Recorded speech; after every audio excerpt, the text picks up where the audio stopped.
Hello guys, तो जैसे कि हम बात कर रहे थे अबाउट द मॉलिक्यूलर फॉर्मूला, हमने एम्पिरिकल फॉर्मूला देख लिया। So now we are talking about the molecular formula.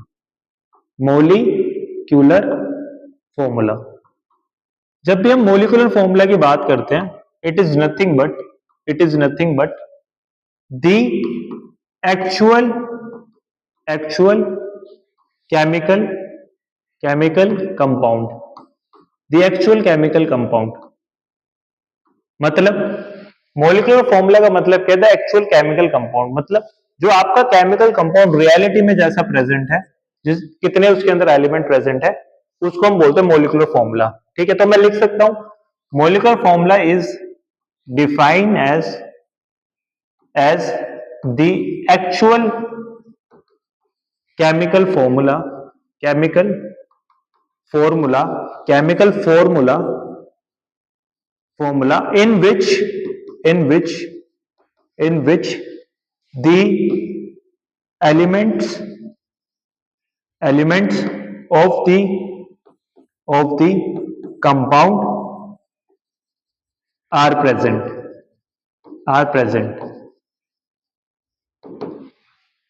The actual chemical formula is defined as the actual chemical formula in which the element of the compounds are present as it is.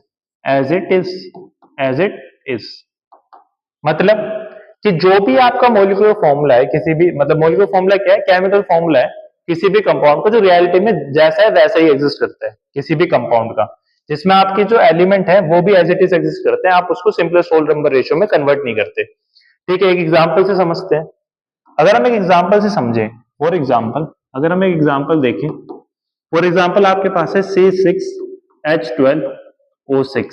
ठीक है, तो ये जो है glucose का, ये जो glucose है ना, ग्लूकोज, ये उसका है केमिकल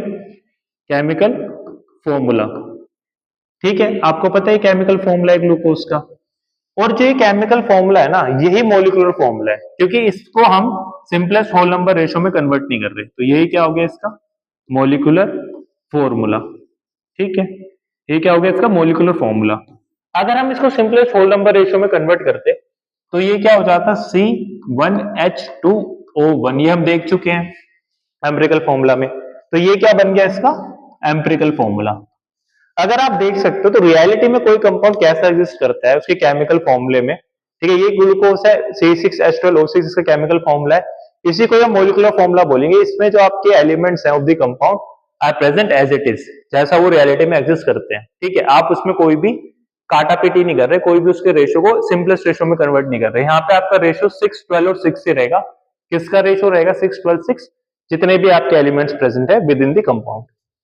ठीक है, आई होप आपको समझ आया होगा।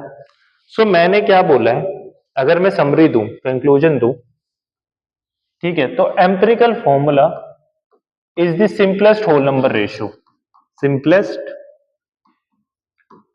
Whole number ratio. ठीक है, whereas molecular formula is the actual chemical formula of the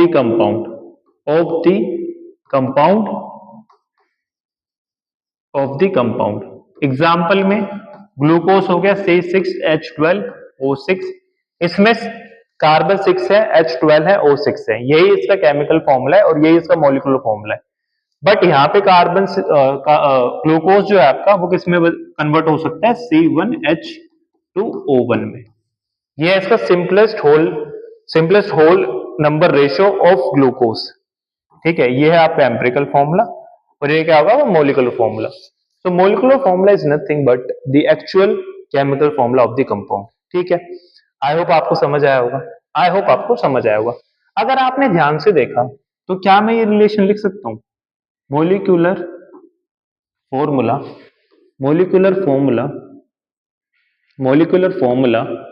is equal to empirical formula into में n।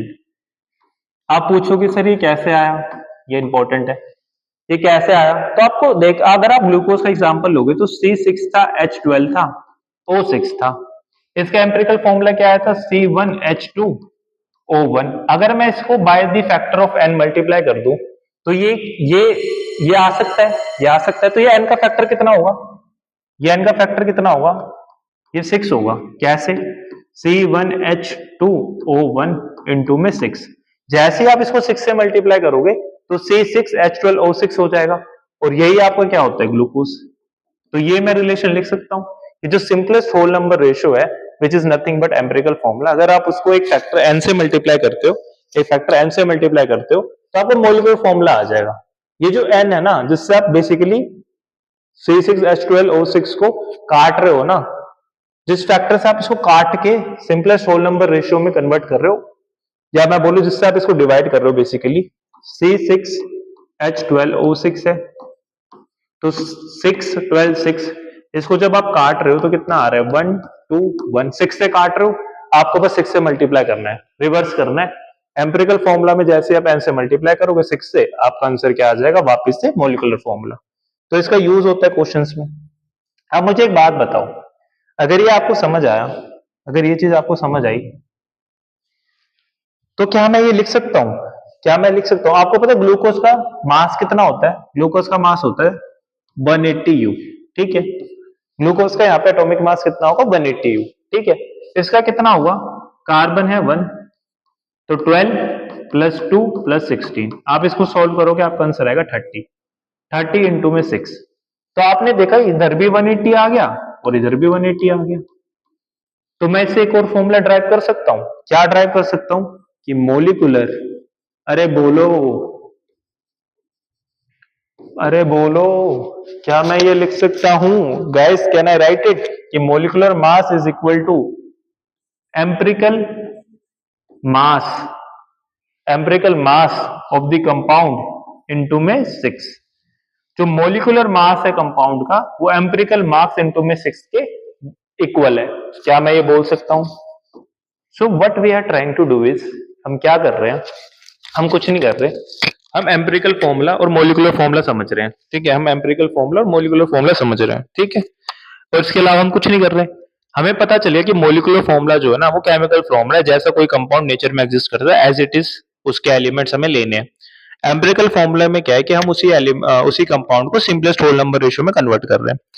हमने ये दो रिलेशन देखे जिसमें molecular formula is equal to empirical formula into में n का फैक्टर, और हमने जब मास निकाला तो हम लिख सकते हैं molecular mass is equal to empirical mass into में 6 का factor. I hope it is clear, I hope it is clear. तो अब हम क्या करेंगे, अब हम क्या करेंगे, हम अब कुछ क्वेश्चंस करेंगे, ठीक है, क्वेश्चंस करेंगे, ठीक है, और देखते हैं फिर आगे, ठीक है, उसके बाद हम देखते हैं आगे।